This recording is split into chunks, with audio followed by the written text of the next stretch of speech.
네, 안녕하세요. 오늘은 정의란 무엇인가 한방에 정리하기 시간입니다.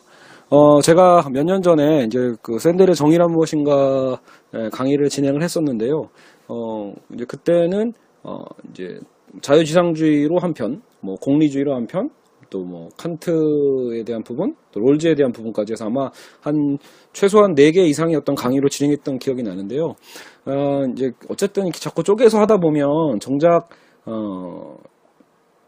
샌들이 하고 싶은 말은 뭐지? 이거를 우리가 알 수가 없어요. 그래서 오늘은 저도 이제 계속해서 이제 이쪽 파트를 어차피 제가 수업 시간에도 많이 강의를 하는 부분이어서 한번 압축적으로 한번 강의를 해볼 수 있지 않을까라고 생각을 해서 최대한 쉽게, 최대한 여러분들이 샌델의 정의란 무엇인가가 이런 내용이구나 라는 걸로 한 방에 정리가 될 수 있게끔 한번 수업을 해보도록 하겠습니다.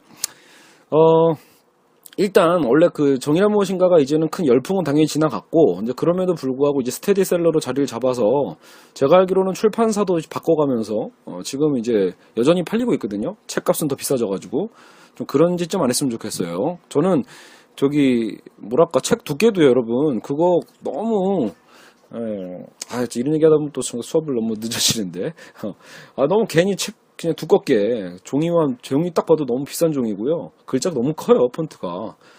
그냥 더 얇게, 오히려 얇고, 여러분 그 재생지 있잖아요, 좀 노란 종이. 어쨌든 그렇게 해서 좀 글자도 좀 작게 해서 좀 냈으면 좋겠어요. 2가지 버전으로. 뭐 이거 그냥 돈만 많이 들고 제작비만 많이 들고 그만큼 소비자가는 올라가잖아요. 오히려 편하게 들고 다닐 수 있게. 여러분 좀 뭐 책을 이래저래 안 읽으니까 이제 출판사분들의 그 출판사의 고통도 이해는 가요. 근데 이제 자꾸 이렇게 스마트폰 세대로 변하다 보니까 저는 이제 진짜 제 교재도 실제로 제가 문고본으로 만들었잖아요. 사이즈를요. 크게 만드는 것보단 시력이 여하튼 지금 잠깐 뭐 그 공사하는 소리가 들려가지고요. 다시 약간 끊고 다시 녹음을 연속하고 있어요. 여하튼 그러니까 좀 제발 책에 좀 저도 뭐 밑줄은 뭐 자주 치는 편은 아니지만 어려운 책 읽을 때는 밑줄을 좀 치면서 많이 읽을 때는 있거든요. 근데 여하간 뭐 책을 좀 꾸겨가면서 오히려 어떻게든 그 책의 내용을 뽑아내는 게 중요하지 책장에 어떻게 책을 이쁘게 꽂아 놓을까. 예, 그죠? 너무 막 그 책 디자인만에만 너무 신경 쓰고 이래서는 안 될 것 같아요. 그죠? 근데 그런 게 좀 아쉽습니다.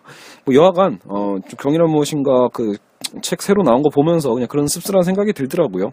여러분 그 정의란 무엇인가 솔직히 그 유튜브에도 EBS에서 이미 거의 강의 자체를 다 정강을 올렸기 때문에요. 솔직히 시간만 많으면야 그냥 한번 쭉 한번 다 듣는 것도 굉장히 좋은 생각이죠.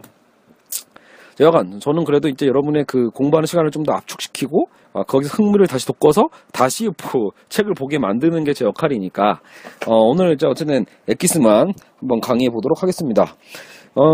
일단 여러분 이 정의란 무엇인가가 뭐를 통해서 우리가 이제 배워야 될 건 뭐냐면 샌델의 생각을 뭐 추정해야겠다 이게 아니거든요. 샌델이 지금 잘하고 있는 건 강의를 굉장히 쉽게 하고 있다라는 거예요. 정치철학 강의가 마냥 쉬운 게 아니고 실제로 여러분 뭐 롤즈의 책 같은 거를 실제로 사서 읽어보시면 쉬운 얘기도 참 어렵게 하면서 아주 책을 덮게 만드는 그런 책들이죠. 근데 이제 샌델은 이 강의 스타일을 책으로 또 만든 게 정의란 무엇인가다 보니까 더더욱이 이해하기가 쉬워요. 그래서 이제 웬만하면 이제 시간 투자를 해보는 게 좋겠지만 일단 우리가 여기서 오늘 배워야 될 건 자유지상주의 손가락 꼽아보세요. 자유지상주의를 먼저 공부한 다음에 그 한계를 보여주고 공리주의의 원리를 보여준 다음에 한계를 보여주고 그리고 이제 칸트가 등장을 해요. 그래서 칸트를 또 등장시켜서 칸트식의 자유주의를 또 들어왔다가 공격하고 롤즈를 또 들여왔다가 공격하고 사실 칸트 롤즈는 좀 같은 계열이라고 볼 수 있거든요. 롤즈가 이제 칸트를 좀 받아들이면서 정치철학적으로 표현을 한 거니까요. 그러니까 이 4개의 흐름을 다 파악을 하는 게 되게 중요해요.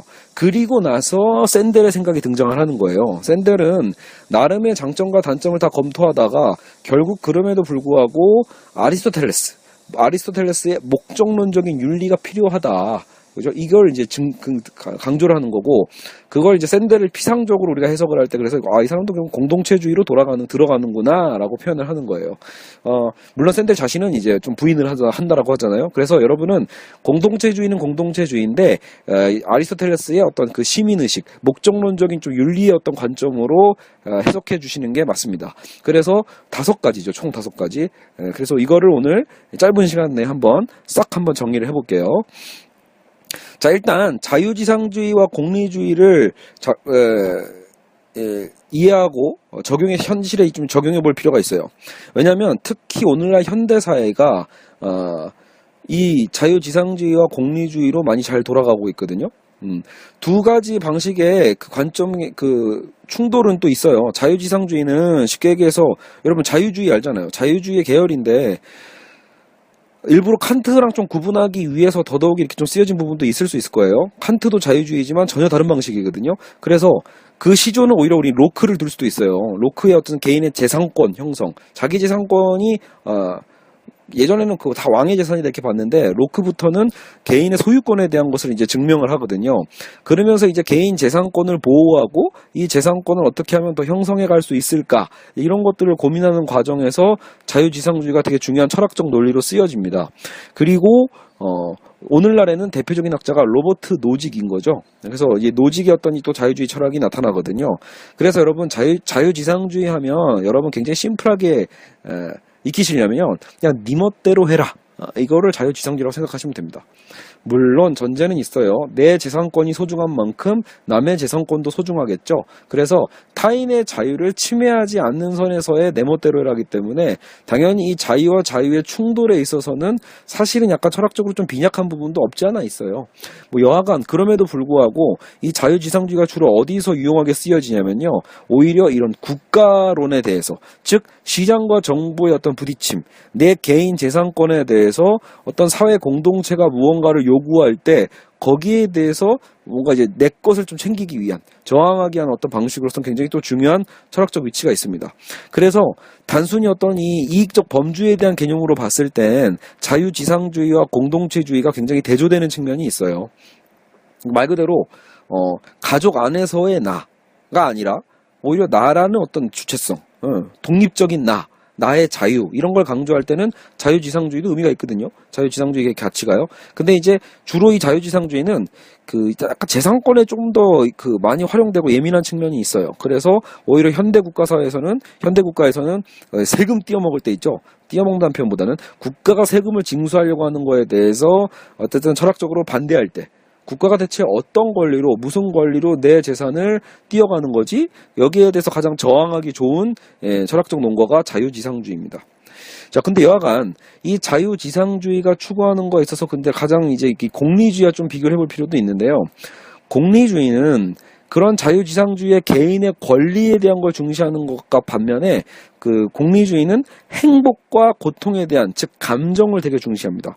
인간의 욕구를 더 판단의 어떤 그 핵심으로 보거든요.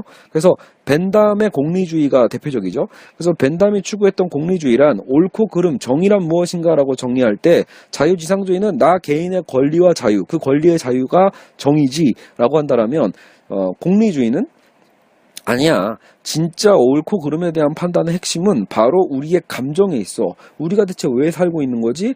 나 개인의 권리가 아무리 중요해도 중요한 건 내가 행복해야 될 거 아니야. 그러니까 이 권리와 행복이 만날 때는 자유지상주의와 공리주의도 의견을 같이 할 때가 있어요. 하지만 권리가 무조건 행복을 주는 건 아니거든요. 그죠? 그러니까 옳고 그름이 먼저 있는 게 아니라 오히려 내가 기쁨과 기쁘지 않은가, 감정에 대해서 좋고 나쁨이 먼저 있는 거야 라고 판단하는 게 공리주의라는 거예요. 다시 보면 욕구를 더 중시한다고 보시면 돼요. 우리가 느끼는 삶의 행복을 증진시킬 수만 있다라면 그 행복을 최대한 증진시킬 수 있는 방법이 오히려 옳은 행위 아닐까? 옳고 그름은 결국 뭘로 결정된다? 행복의 여부로 결정되는 거예요. 행복과 고통의 여부로 결정되는 게 바로 공리주의다. 그런데 공리주의의 전제는 최대다수 최대 행복이란 말이에요.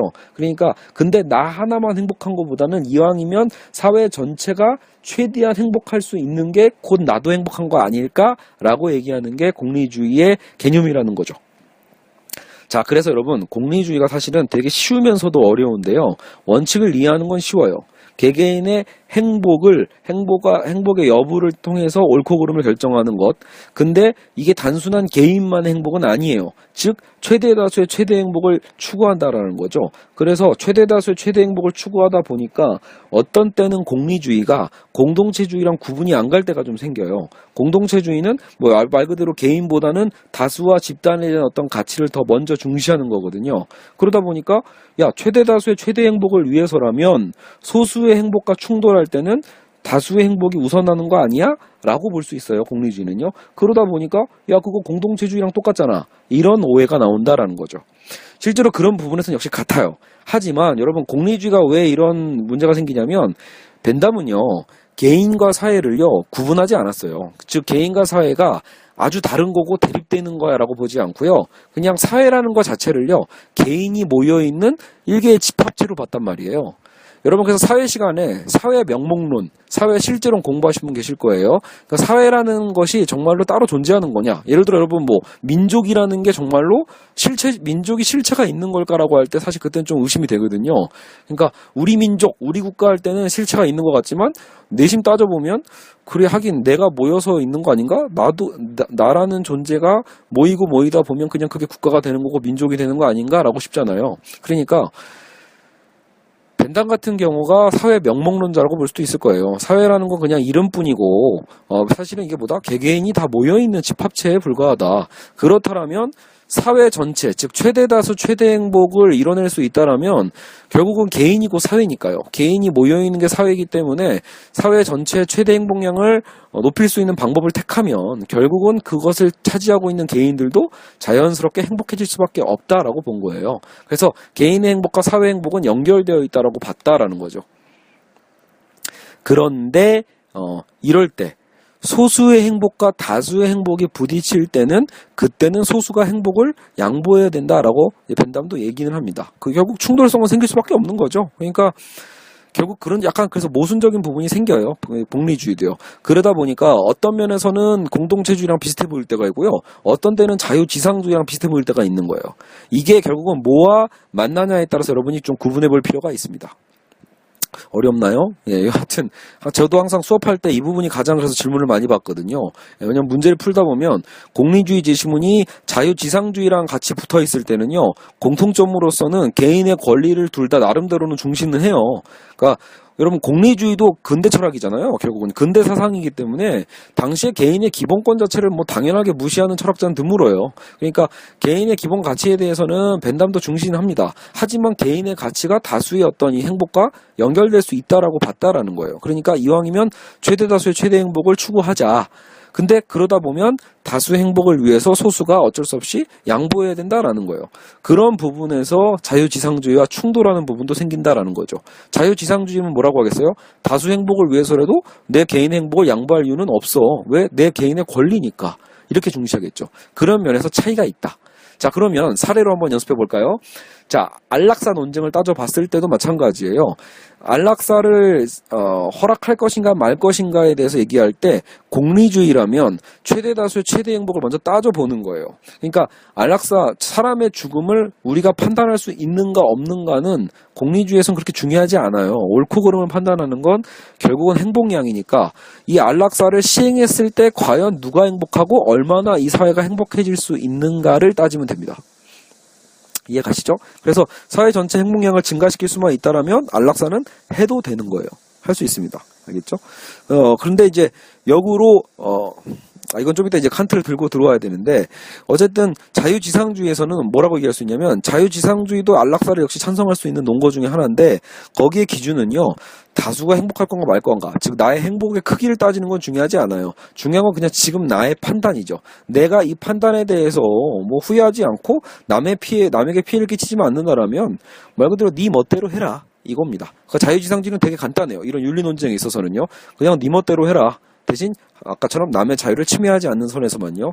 그래서 이 안락사 논쟁에 있어서 자유지상주의와 공리주의는 공통적으로 찬성 가능하다. 물론 반대도 가능해요. 다수의 고통이 커진다라면 오히려 안락사하면 안 되고요. 역시 마찬가지죠. 개인의 의사가 없다라면 안락사하면 안 돼요. 즉 식물인간에 대한 안락사에서는 자유지상주의는 반대를 하겠죠. 이해 가시죠? 식물인간은 개인 의사 판명이 안 되잖아요. 의식이 없으니까. 그래서 가족이 판단할 수 없다. 그러니까 여기서 갈리는 거예요. 안락사 찬성을 할 수 있는 논고가 둘 다 되기는 하는데 의식이 있냐 없냐에 따라서는 바뀔 수 있다. 어쨌든 가족의 고통까지 고민해 봤을 때는 그래, 너무 많이 가족들이 힘드니까 어차피 그 식물인간 상태에서 깨어나기 힘들잖아. 그러면 모두의 그 행복을 위해서라도 이때는 안락사를 그냥 추진하자, 이게 가능해지고요. 자유지상주의 입장에서는 이게 환자가 식물인간일 때는 개인의 의사 판명이 안 돼 있기 때문에 가족의 행복을 위해서 이런 어떤 그 개개인의 의사 판명도 없이 선택해서는 안 돼라고 단호하게 거부를 할 겁니다. 그런 부분에서는 차이를 보이겠죠. 알겠죠? 그래서 자유지상주의와 공리주의를 일단은 살펴봤어요. 혹은 이것도 가능하겠네요. 실제로 정의란 무엇인가에서는 왜 그거 있었잖아요. 표류할 때. 다 대여섯 명이 표류하고 있는데 다 굶어 죽기 십상이야. 지금 죽기 직전이야. 죽기 직전인데 어차피 마침 병에 걸린 꼬마 아이가 있었거든요. 그러니까 병에 걸린 아이, 내비둬도 어차피 죽을 아이니까 차라리 지금 애가 죽어가지고 시체가 썩기 전에 차라리 살아있는 애를 죽여서 그 아이를 시신을 먹음으로써 그죠? 그래서 남아있는 4-5명이 살아남을 수 있었다라면, 한 명을 희생해서 5명이 모두 생존할 수 있었다라면 그 행위는 정당화될 수 있는가라고 할 때 이제 공리주의에서는 그게 가능하다라고 볼 수 있겠죠. 근데 자유지상주의에서 뭐라고 할까요? 개인의 의사가 중요하잖아요. 그 당사자가 원하지 않았다라면 결코 그런 행위는 할 수 없다가 됩니다. 알겠죠? 자, 근데 여기서 이제 칸트가 들어옵니다. 자, 칸트의 이제 윤리가 들어오게 되면요. 칸트 역시도 자유주의 학자이기 때문에 어느 정도 개인의 권리와 존엄성을 또 중시하는 거에 있어서는 자유지상주의와 연결이 돼요. 그런 면에서 이제 공통된 견해도 있거든요. 하지만 자, 칸트의 이 윤리에 있어서 가장 중요한 거는요, 어떻게 보면 절대적인 거예요. 칸트 하면 떠올려야 될 게 절대론적 윤리거든요. 절대적이고, 모두가 지켜야만 하는 그 정업 명령은 우리 각자에게 이미, 어떻게 보면 여러분 흔히 양심이라고 하는데, 우리 각자는 이미 옳고 그름을 판단할 수 있다라고 단호하게 얘기를 합니다.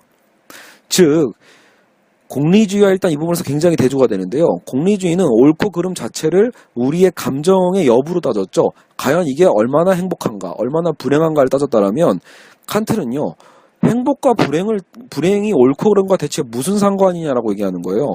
물론 우리가 옳은 일을 했을 때 말 그대로 좋은 감정이 드는 거는 말 그대로 바람직해요. 하지만 아닐 수도 있다라는 거예요. 우리가 옳은 행위를 할 때 항상 행복을 전제할 수는 없다. 옳은 행위를 했을 때 오히려 불행이 커질 수도 있고, 오히려 또 그른 행위를 했을 때 오히려 행복해질 수도 있다라는 거예요. 그래서 행복의 여부를 옳고 그름으로 따져서는 안 된다라고 칸트는 단호하게 얘기합니다. 그래서 우리는 이미 옳고 그름이 무엇인지를 알고 있다라는 거예요. 예를 들어 여러분, 방금도 그랬잖아요. 예를 든 것처럼 안락사가 왜 논쟁이 될까요? 애초에 안락사 논쟁이라고 부르는 이유 자체가요, 인간이 인간의 죽음을 선택적으로 판단할 수 있는가에 대해서 사실 우리는 이미 안 된다라는 것을 알고 있기 때문이에요. 이해가시나요? 그러니까 뭔가 찜찜한 거잖아요. 그래, 아무리 고통이 심해도 사람의 죽음을 이렇게 우리가 인위적으로 앞당기는 게 과연 허용 가능한가? 네, 찝찝하죠. 그러니까 칸트는 이미 우리는 알고 답을 들었다라는 거예요. 야, 사람은 사람의 죽음을, 사람의 생명의 여부를, 생사 여부 박탈권을 사람이 가져서는 안 돼라고 판단하는 셈이에요. 왜냐하면 인간의 생명이야말로 가장 보편적으로 우리의 내면 안에 있는 정어 명령이죠. 이 모든 인간을 목적 그 자체로 대하라고 얘기하거든요. 칸트는요. 이 모든 인간은 수단과 도구가 돼서는 안 돼요. 행복과 감정에 대한, 욕망에 대한 도구가 돼서는 안 되고, 인간인 그 자체만으로도 가치가 있고 존엄하기 때문에 말 그대로 그만한 대우를 받아야만 합니다. 알겠죠? 그래서 목적 그 자체, 이 개념으로 보는 거예요. 그러다 보니까 그러게 사람의 생명을 단지 내가 지금 힘들다고 해서 죽음으로 판단할 수 있는 건가, 죽음을 통해서 나의 그러면 그 고통을 줄이면 그건 정당화될 수 있는 건가라고 할 때 칸트는 안 된다고 보는 거예요. 설령 자유지상주의처럼 내 생명이라 하더라도, 자유지상주의는 자기 신체의 소유권이 중요하잖아요. 내 소유니까 내 맘대로 해도 돼가 되는 거였다라면, 칸트는요, 야, 그거는 네 소유와도 상관이 없어. 너 역시도 인간이기 때문에 인간의 생명은 목적 그 자체로 이미 존엄해. 그러기 때문에 그거를 함부로 판단할 수는 없다라는 거예요. 자, 그러니까 심지어는 저는 그런 생각도 드네요. 만약에 아까처럼 표류하는 것도 마찬가지예요. 5명의 생명을 구하기 위해서 1명의 어린아이를, 잡아먹으면 과연 그건 정당화될 수 있는가라고 할 때 공리주의는 가능하다고 했죠. 다수 행복을 증진시켰으니까. 근데, 아까처럼 자유지상주의에서도 안 된다고 했죠. 자유지상주의는 개인의 선택이 주로 물론, 그러니까 당연히 개인의 생명을 희생할 수 있는 권리는 그 개인의 재산권에 있는 거니까 다수가 판단할 수는 없어요. 생사여부 박탈권을 다수가 가질 수는 없다. 다수의 행복이나 고통 때문에. 그런 의미에서는 자유지상주의는 반대하겠지만 만약에 여러분 이럴 수 있죠. 개인이 자발적으로 선택한다면 제가 희생할게요 이러면 어떡해요? 흔한 일은 아니지만 내가 희생하겠습니다. 나를 죽여서 여러분이 생존하세요. 이렇게 얘기하면 어떻게 될까요? 그랬을 때 칸트는 저는 안 된다고 볼 거라는 거예요. 같은 자유주의인데도 칸트는 그런 보편적인 인간의 생명에 대한 존엄성 있잖아요. 그거는 본인조차도 판단할 수는 없다라는 쪽에 한 표를 들어줄 거다라고 생각이 듭니다. 알겠죠? 그런 의미에서 역시 또 구분이 되는 거예요. 자유지상주의와 칸트는 다르다라고 볼 수 있어요. 자, 그래서 이제 안락사랑 안락사 논쟁에서 그렇고 예를 들면 또 다른 예를 한번 들어볼까요? 매춘도 마찬가지예요. 성매매를 하는 여성에 대해서 벤담이라면 어떻게 얘기할까요? 역시 행복량을 따져보겠죠. 내가 지금 이 성매매를 함으로써 얻게 되는 행복과 고통을 계산해 봤을 때 행복이 증진된다면 해도 된다. 고통이 더 크다면 하지 말아라가 되는 거예요. 그래서 제가 공리주의를 학생들한테 가르칠 때 항상 계산기를 떠올리라고 하는 거죠. 항상 계산기를 두드리고 앉아있는 게 공리주의자다. 행복과 고통을 수치화시키는 거니까 행복과 고통을 수량화시켜서 어떻게든 계산하려고 하는 게 공리주의고, 그래서 오늘날 자본주의와 굉장히 공리주의가 친해진 거예요. 어우러지는 거죠. 자본이야말로 가치를 수량화하는 거기 때문에 자본이 많으면 행복하다라고 우리는 쉽게 착각을 하게 되는 거죠. 자본이 적으면 불행하고 자본이 많으면 행복하다. 이게 공리주의의 모토처럼 이제 지금은 돌아가고 있거든요. 그런 의미에서 공리주의는 장점과 단점이 있는 거예요. 어떻게 보면요. 자본주의와 만남으로써 굉장히 어떤 이런 것들에 대해서 계산하는 게 빨라진 반면에 단점적으로 본다면 과연 행복이 자본과 직결되는가는 사실 또 다른 문제거든요. 그래서 그런 부분에서 공리주의 계산법에 문제가 생겨버리는 거예요. 자, 여하간 그래서 매매춘에 있어서도 혹은 장기 매매에 있어서도 마찬가지예요. 성매매나 장기 매매에 있어서 결국은 최대 다수의 최대 행복량을 따져서 계산해서 언제든 할 수 있다가 나오는 반면에, 자, 자유지상주의 볼게요. 자유지상주의의 논거는 달라요. 다수의 행복량이 중요한 게 아니라 지금 나의 판단이에요. 내 소유에 의한 판단에 있어서 내가 허락한다라면 가능한 거다 라고 보시면 됩니다. 그래서 자유지상주의도 역시 매매춘과 성매매와 장기매매는 찬성할 수 있다라고 보는 거죠. 근데 이제 그런 면에서 그 공리주의와 어떤 면에서 이제 한 팀이 될 때가 종종 있다라는 거예요. 아까처럼 다수 행복을 위해서 소수를 희생할 건가 말 건가에 대해서는 자유지상주의는 단호히 반대한다는 점에서 그 공리주의와 차이가 있지만, 지금도 보면 알겠지만 견해적으로 같아질 때가 있잖아요. 결국 뭐 가족의 행복을 따지진 않더라도 내 행복량을 따졌을 때 내 개인의 선택에 의해서 얼마든지 매매할 수 있다. 성매매할 수 있고 장기 매매도 할 수 있다라고 본다라면 역시 그 부분에서는 공리주의와 자유지상주의가 같아집니다. 근데 칸트는 여기에서도 역시 반대를 해요. 왜냐하면 성매매 여성의 매매를 하는 이유가 뭐예요? 여러분, 성매매가 정말 막 즐거워서 하는 사람은 드물잖아요. 칸트는 아까도 얘기했지만 행복의 여부를 통해서 자신의 존엄성을 팔 수 없다라고 보는 거예요. 인간이 갖고 있는 목적 그 자체로 대해야 되는데 이미 성매매, 여성을 사는 사람의 입장 자체가 뭐예요? 이미 사람을 내가 돈을 줘서 그 시간을 살 수 있다라고 생각하는 거잖아요. 그러니까 그 사람을 수단과 도구로 여겼다라는 점에서 이미 한계가 있다라고 보는 거예요. 그래서 자신의 아무리 자기의 소유권이라고 하더라도 자신의 성을 팔 수 있는 권리는 없다라고 보는 거예요. 이건 단순히 여러분 성을 파는 게 아니라 존엄성을 파는 행위니까요. 이해가시죠? 그러니까 칸트는 역시 성매매도 반대할 거고 장기 매매도 반대할 겁니다. 알겠죠? 장기 매매에 대해서도 마찬가지죠. 야, 사람의 신체가 그렇게 사고 팔 수 있는 대상일까? 아니라는 거예요. 너의 건강과 너의 행복을 위해서 왜 남의 신체를 사는 거니? 안 돼 라고 보는 거죠. 사람은 목적 그 자체로 되어야 돼 라고 보는 거예요. 알겠죠? 그래서 여러분 칸트의 윤리할 때 항상 떠올리는 게 정언명령, 즉 절대적인 윤리가 되는 거고, 그래서 사람은 목적 그 자체, 수단으로 대해서는 안 되는 거고요. 그리고 또 다른 표현 중에 하나가 보편이법이 될 수 있는가. 지금 너가 하고자 하는 행위가 과연 인류의 보편이법이 될 수 있는가를 또 따져보라라는 거예요. 그러니까 예를 들어 거짓말해도 될까? 라고 할 때 이 거짓말이 만약에 보편이법이 된다고 상상해 보세요. 모두가 거짓말을 해야 한다라면 여러분 실제로 이 세계에서 대화라는 건 사라지겠죠. 모두가 거짓인 대화라면 이 대화는 성립이 안 되니까요. 그러니까 그 거짓말은 해서는 안 된다고 보는 거예요. 알겠죠? 그래서 칸트는 그 정도로 엄격한 부분이 있다. 그러면 대체 그게 왜 자유냐라고 판단할 수 있는 그런 의문이 들 텐데요. 칸트의 자유는요, 어떻게 보면요, 이성과 감성을 좀 나누시면 돼요. 그러니까 칸트가 얘기하는 자유라는 건 굉장히 이성적 자유입니다. 어떻게 보면 그래서 자율이라는 표현을 쓰는 거죠. 그래서 스스로 내가 약속한 내가 약속한 그 정언 명령인 거예요. 여러분 이 명령은요, 신의 명령도 아니고요, 법의 명령도 아니에요. 이것도 구분하셔야 됩니다. 칸트라고 해서 여러분 칸트주의자라고 해서 법을 철저하게 지키는 걸 칸트주의자라고 하지는 않아요. 내가 자발적으로 지키고 싶지도 않은데 법 때문에 어쩔 수 없이 지키는 거면 칸트는 그거 역시 비판을 합니다. 예, 그러니까 야, 법 때문에 억지로 지키는 게 아니라 너 스스로가 이미 그것을 하면 안 되는 거야 라는 거죠. 여러분 그래서 법보다도 훨씬 더 이 정의에 대한 부분입니다. 칸트가 얘기하는 건 단순히 법을 지키는 그 엄격함이 아니에요. 법과 도덕에 대한 부분을 더 뛰어넘는 나와의 약속입니다. 사실은요. 이 정언 명령이라는 건 엄밀하게 얘기하면 이미 우리가 내 내면의 목소리거든요. 내가 나와 한 약속을 지키는 것입니다. 거기서 오히려 그게 더 자유를 증진시킨다라고 보는 거죠. 역시 이해 안 되시죠? 여기서 항상 학생들이 질문하거든요. 여러분 사실 이거 야식을 한번 떠올려 보세요. 우리가 야식을 먹고 싶다고 해서 다 먹으면 그건 돼지잖아요. 그러니까 먹고 싶은 욕망이 있지만 그 먹고 싶은 욕망대로 다 행하면 여러분 그거는 칸트가 보기에는 그건 타율이라고 보는 거예요. 누가 시킨 거냐라고 볼 때 우리의 동물성이 시킨 거죠. 여러분 그러니까 짐승들은 우리 욕구대로 다 행동하잖아요. 욕구대로만 하면 그건 짐승과 다를 바가 없는 거예요. 인간이 인간인 건 이성 때문이잖아요. 그러니까 이성의 명령에 따라서 우리가 할 수 있어야 된다. 근데 그 이성의 명령의 목소리의 주체는 누구다? 결국 나예요. 그러니까 내가 나에게 하는 그 목소리에 따라서 그 정어명령을 듣고 그것을 지켜나갈 때 우리의 행동의 반경도 오히려 더 넓어질 수 있는 역설이 생기는 거예요. 그러니까 여러분 야식도요. 여러분 참다 보면요. 욕망이 더 커지는 게 아니라 사실은 어느 정도는 절제가 되기 시작하거든요. 항상 여러분 담배 끊는 거, 야식 끊는 거 이런 거 언제가 힘들어요? 처음이 힘들죠. 나중에는 이게 어렵지 않게 되거든요.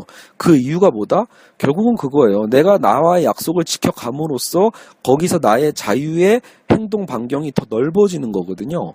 어떻게 보면 이거 사실 기독교 윤리와도 좀 맞는 부분이 있어요. 기독교에서도 무조건 10계명을 지켜라가 중요한 게 아니거든요. 오히려 사랑이라는 계명이 있잖아요. 그래서 어쨌든 자율적으로 내가 타인에 대한 것을 지켜주는 부분들이 있어요. 그런 면에서 칸트의 윤리와 기독교에서 그 신약 성경에서 얘기하는 그 예수님의 가르침과 비슷한 부분도 상당히 나옵니다. 여하간 그러니까 내가 하고 싶음에도 불구하고 그 하고 싶은 나의 욕망을 오히려 억제함으로써 나중에는 그 억제하는 그 부분 것도 점점 쉬워진다. 어렵지 않게 된다라는 거죠. 그럼으로써 나중에는요. 내가 하고 싶은 대로 다 행해도요. 그 행함이 어쨌든 그 신이 보기에도 어긋나지 않는 행위. 칸트가 보기엔 그게 뭐겠어요? 정언 명령이 보기에도 전혀 어긋나지 않게 되는 거예요. 이제는 내 멋대로 행하는 것 같은데 그 내 멋대로 행함이 이미 철저하게 타인에게 피해를 끼치지 않고 모두를 존엄하게 대할 수 있는 그 행동에 반경이 생길 수 있다라고 볼 수 있죠. 그래서 어떻게 보면 더 진정한 자유를 얻을 수도 있습니다. 자유지상주의는 아까도 얘기했지만 물론 남의 재산권에 피해를 끼치면 안 된다라는 전제는 있지만 자기 욕망에 대해서 철저하게 충실한 부분도 생긴 거를 정당화시켜 주거든요. 그러다 보니까 자본주의 경제에서도 부자가 급격하게 더 극도로 부자가 되는 거에 대해서 그렇게 막아주지 못하게 되는 거예요. 이런 문제가 생긴다라는 거죠. 그래서 자유지상주의와 칸트의 자유주의의 차이를 여러분이 어느 정도는 이제 인식이 될 거예요. 알겠죠? 그래서 자유지상주의는 좀 너무 막 나가는 측면이 없지 않아 있다. 예. 물론 타인의 재산권 때문에 그걸 지켜줘야 될 필요도 있지만 결국 그러다 보니까 더더욱이 자꾸 이런 개인의 권리, 재산권으로 너무 논쟁으로만 가게 돼요. 네 거, 내 거. 이런 식으로. 근데 칸트가 더 중시하는 건 인류 모두가 갖고 있는 개념이거든요. 이 양심이라는 것, 정업 명령이라는 건요. 그러다 보니까 오히려 또 인류가 하나 될 수 있는 가능성도 열어둘 수 있어요. 칸트 입장에서는요.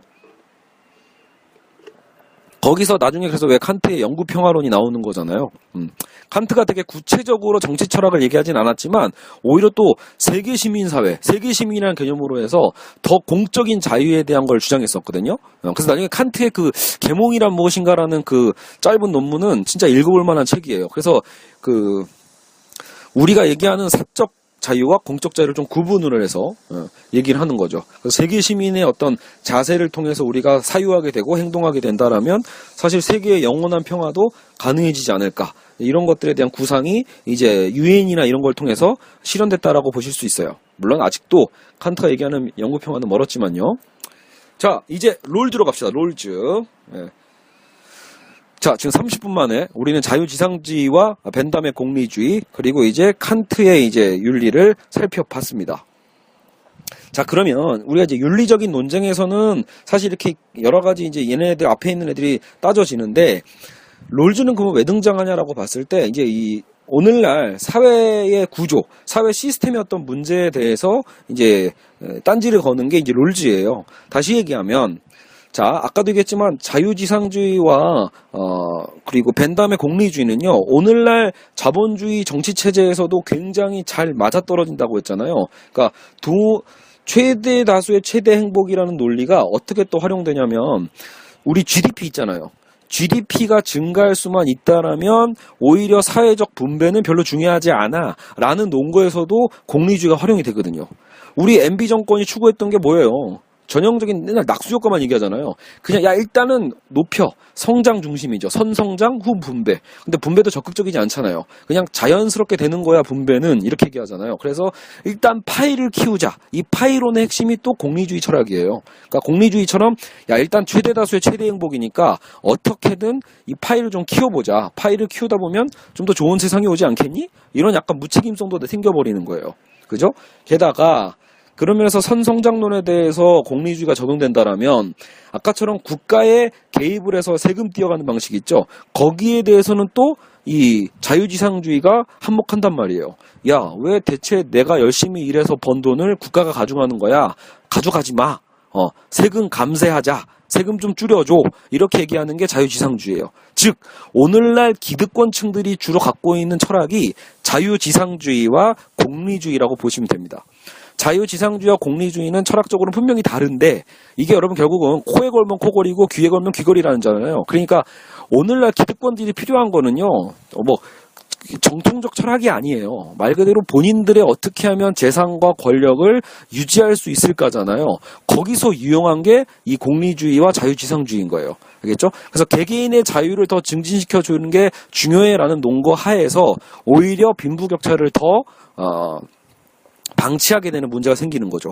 저 사람이 가난한 건 저 사람대로 저 사람의 자유의 판단이라는 거예요. 판단의 결과. 자신의 자유를 실행한 결과 본인이 가난하기로 결정한 거야 라고 얘기하는 거예요. 그러니까 남들에게 책임을 돌려서는 안 돼. 저건 저 사람 잘못이야. 이거죠. 거꾸로 내가 부자인 것도 내 능력의 소산이기 때문에 이건 내 능력이고 내가 누릴 권리야. 그러니까 이거는 국가라는 권력이 내 거를 뺏어가서는 안 돼라는 논거로 쓰여지게 된다라는 거예요. 아시겠죠? 그래서 자유지상주의자들은 이렇게 이제 사회복지제도에 대한 반대급부로서 굉장히 잘 써먹고 있다. 자유지상주의 논거를요. 또 그러면서도 선성장 논거로서는 역시 공리주의를 활용한다. GDP 중심으로. 야, 최대 다수의 최대 행복 이루어진 거 아니야. 뭐가 문제니 대체. 이렇게 얘기하는 거예요. 그러면서 눈을 감는 거죠. 저 한켠에서 굶어 죽고 있는 사람들은 알 바 아니다라고도 보는 거예요. 저건 자기 책임론이지. 이렇게도 보는 거예요. 혹은 다수의 행복을 위해서라면 저런 소수의 불황아나 노숙인이나 이런 사람들은 버려야지 뭐 어떻게. 이렇게 얘기하는 부분들이 있죠. 이런 분들이 바로 공리주의와 자유지상주의를 절묘하게 섞어서 논증하고 있다라고 보시면 됩니다.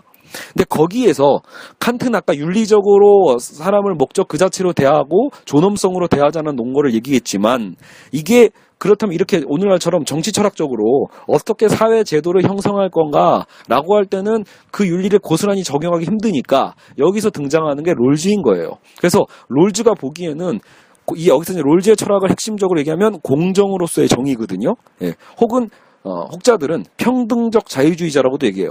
그러니까 여러분 롤즈의 매력은 뭐냐면 자유지상주의에서 얘기하는 그 자유의 권리, 자유의 능력과 시너지 효과에 대해서는 부인하지 않습니다. 즉 자유라는 토끼도 잡고 평등이라는 토끼도 함께 잡는 게 롤즈예요. 그래서 자유와 평등의 가치를 둘 다 실현 가능한 방법론으로 제시했기 때문에 롤즈가 유명한 거거든요. 자, 그래서 여기서 이제 롤즈를 한번 집중적으로 짧게 또 한 10분 정도 살펴보죠. 자, 롤즈 하면 여러분이 떠올리셔야 될 게 뭐냐면 방금 얘기했던 공정으로서의 정의와 평등적 자유주의인데 이런 말은 그냥 무슨 말인지 모르겠잖아요. 그래서 쉽게 얘기하면 자, 롤즈가 추구하는 원칙은 어떻게 보면 단순해요. 일단 자유주의자이기 때문에 첫 번째 대원칙은요. 말 그대로 자유의 평등이에요. 그러니까 모든 사회 구성원은요.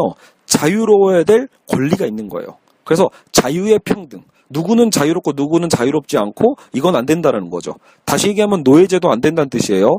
요즘 최근에 보면 염전노예 같은 거 있잖아요. 안 된다는 뜻이죠. 이거는 제도적인 측면뿐만이 아니에요. 가족사 안에서도 사실은 노예처럼 살아가는 분이 있으면 또 안 되죠. 모든 사람은 자유를 누려야 될 권리가 있어요. 그래서 자유의 평등이 1원칙이라면 이제 이 원칙이 뭐냐면요. 이 원칙도 두 개로 나눠지는데 근데 이 원칙에서는 모든 사람의 이 직책은 개방되어 있어야 됩니다. 일단로. 그러니까 여러분 우리나라 국민으로 태어났으면 누구나 대통령이 될 수 있는 권리가 당연히 있어야만 합니다.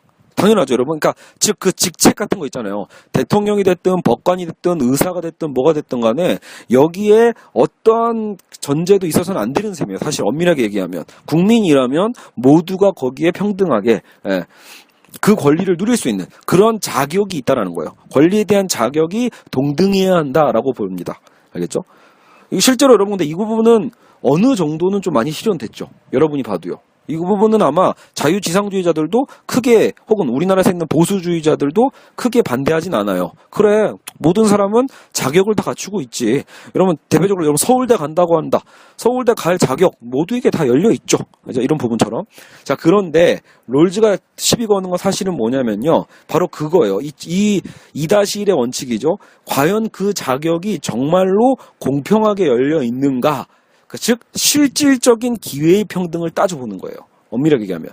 그러니까 여러분 원래 그 우리나라의 그 보수주의 철학에서 핵심은 사실은 이 새누리당도요. 기회의 평등에 대한 가치를 부인하지는 않거든요. 여러분 민주주의 사회에서 어떻게 기회의 평등을 무시해요?